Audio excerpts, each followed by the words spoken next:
ઓમ શ્રી ગણેશાય નમઃ. જય શ્રી કૃષ્ણ મિત્રો. આજે આપણે છિન્ન મસ્તિકા માતાની કથા સાંભળીશું. ખૂબ સરસ મજાની પવિત્ર કથા છે. મા દેવી પાર્વતીની કથા છે. તો પૂરા મનથી હૃદયથી સાંભળજો. અને આ વિડીયો જો સારો લાગે તો મિત્રો બીજાને પણ શેર કરજો, લાઈક કરજો અને આ ચેનલને સબસ્ક્રાઈબ પણ જરૂર કરજો. યા દેવી સર્વભૂતેષુ મા છિન્ન મસ્તિકા રૂપેણ સંસ્થિતા નમસ્તસ્યે નમસ્તસ્યે નમસ્તસ્યે નમો નમઃ. ઝારખંડની રાજધાની રાંચીથી લગભગ 80 કિલોમીટર દૂર રજરપ્પામાં છિન્ન મસ્તિકા દેવીનું મંદિર આવેલું છે. આ મંદિરની શક્તિપીઠના રૂપમાં ઘણું જ પ્રખ્યાત છે. આમ અસલમાં તો માં કામાખ્યા દેવીના મંદિરને દુનિયાની સૌથી મોટી શક્તિપીઠ માનવામાં આવે છે. જો કે દુનિયાનું સૌથી મોટું બીજું શક્તિપીઠ રજરપ્પામાં સ્થિત મા છિન્ન મસ્તિકા દેવીનું મંદિર છે. કહેવાય છે કે આ મંદિરમાં માથા વગરના દેવી માતાની પૂજા કરવામાં આવે છે. મંદિરની અંદર જે દેવી માતા કાળીની મૂર્તિ છે તેમાં તેમના ડાબા હાથમાં તલવાર અને જમણા હાથમાં તેમનું પોતાનું જ કાપેલું મસ્તક છે, પોતાનું જ કાપેલું માથું છે. પણ માએ તેમનું માથું શું કામ કાપ્યું હતું અને આ રૂપનું નામ છિન્ન મસ્તિકા દેવી કેવી રીતે પડ્યું? તો આ કથાનું વર્ણન પૌરાણિક કથામાં અલગ અલગ રૂપે કરવામાં આવ્યું છે. તો એમાંથી એક પ્રચલિત કથા અનુસાર એકવાર દેવી પાર્વતી હિમાલય ભ્રમણ કરી રહ્યા હતા. તેમની સાથે મા પાર્વતીની સાથે તેમની બે સખીઓ જયા અને વિજયા પણ હતી. આ બે સહેલીઓ તેમની સાથે હતી. હિમાલય પર ભ્રમણ કરતા કરતા મા પાર્વતી અને એની બંને સખીઓ બહુ દૂર સુધી નીકળી ગયા. તો ફરતા ફરતા રસ્તામાં સુંદર મંદાકિની નદી કલ કલ કરતી વહી રહી હતી. તે નદીનું સાફ સ્વચ્છ સુંદર જળ જોઈને મા પાર્વતીના મનમાં સ્નાન કરવાની ઈચ્છા થઈ.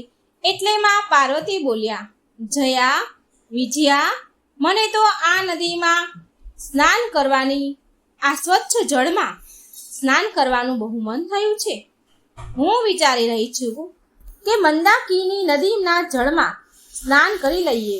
ચાલો ને આપણે ત્રણેય, જયા, વિજયા, આપણે ત્રણેય મળીને સ્નાન કરીએ. તો તેમની સહેલી જયા બોલી કે પાર્વતી, આપણે ઘણી વારથી ચાલી રહ્યા છીએ, આમ નમ ભ્રમણ કરી રહ્યા છીએ, બહુ સમય થઈ ગયો. પાર્વતી, તે તો કહ્યું હતું કે ક્યાંક રોકાઈને ક્યાંક ઊભા રહી જઈશું અને આપણે કંઈક ભોજન કરીશું, કંઈક જમીશું. પાર્વતી, અમને બહુ ભૂખ લાગી છે, હું તો સ્નાન નહીં કરી શકું. જયાએ આવું કહ્યું કે મારામાં એટલી હિંમત નથી, એટલી શક્તિ નથી કે હું સ્નાન કરી શકું. મને એટલી ભૂખ લાગી છે, મારે તો કંઈક ખાવું છે. તો પાછી વિજયા પણ બોલી, હા પાર્વતી, બહુ જોરથી ભૂખ લાગી છે મને પણ. પાર્વતી, સારું, જો તારું મન હોય ને તો તું સ્નાન કરી લે. જયાની સાથે મારે પણ સ્નાન નથી કરવું. વિજયા પણ આવું બોલી, કહે છે કે તું જલ્દી સ્નાન કરીને આવ અને ક્યાંક એવું ના થાય કે તું સ્નાન કરતી રહે અને અમારું શરીર ભૂખના કારણે કાળું પડી જાય.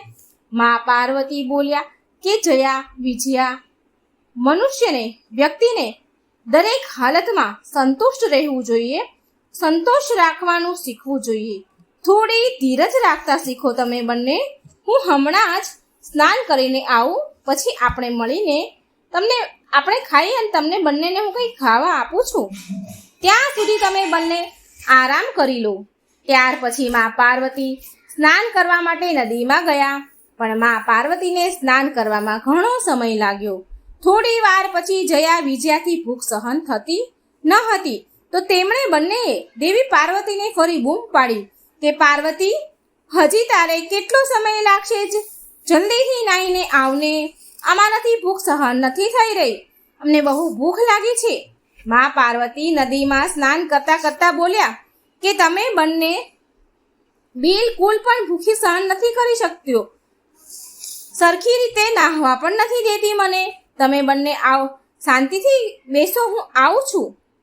પાછી જયાએ બૂમ પાડી થોડી વારમાં કે પાર્વતી, ભૂખ લાગી છે.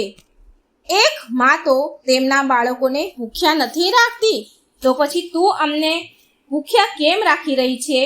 પાર્વતી, સ્નાન છોડીને અમારી ભૂખ શાંત કરને, જલ્દી બહાર આવને. આવી રીતે જયા અને વિજયા વારંવાર હઠ કરવા લાગ્યા. તો માં પાર્વતીને ક્રોધ આવી ગયો. માં પાર્વતીને ક્રોધ આવી ગયો એટલે માં પાર્વતી બોલ્યા, નદીમાંથી બહાર આવી ગયા અને તેમના હાથોમાં તેમણે એક દિવ્ય ખડક પ્રગટ કર્યું અને એ ખડકથી એમનું પોતાનું જ માથું કાપી નાખ્યું. માં પાર્વતીના કાપેલા ગળામાંથી લોહીની ધારા ફૂટવા લાગી. કાપેલા ગળામાંથી 3 લોહીની ધારાઓ ફૂટી અને ભૂમિ તરફ આવી. લોહીની ધારા ફૂટી ઉપર જઈ અને ભૂમિ તરફ આવી. તો પાર્વતીજી બોલ્યા કે લ્યો જયા વિજયા, તમે બંને મારા લોહીથી તમારી ભૂખ શાંત કરો, તમારી ભૂખ મટાડો, લો મારું લોહી પીવો. આમ કહેતા બંને સખીઓ જયા અને વિજયાએ મોં ખોલીને રક્તપાન કરવા લાગી. 2 ધારા ફૂટેલી જયા અને વિજયાના મોંમાં ગઈ અને જે ત્રીજી ધારા ફૂટી હતી તે દેવીએ સ્વયં તેના જ મોઢામાં નાખી.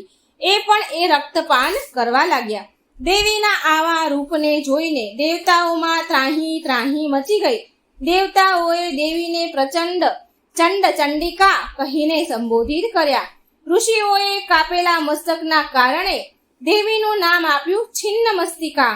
ત્યારે ભગવાન શિવ દેવી પાર્વતીના સામે આવ્યા અને દેવીને શાંત થવાનું કહ્યું. શિવજી બોલ્યા, દેવી પાર્વતી, તારી આ લીલા, તમારું આ રૂપ ભક્તોને સમજાવે છે.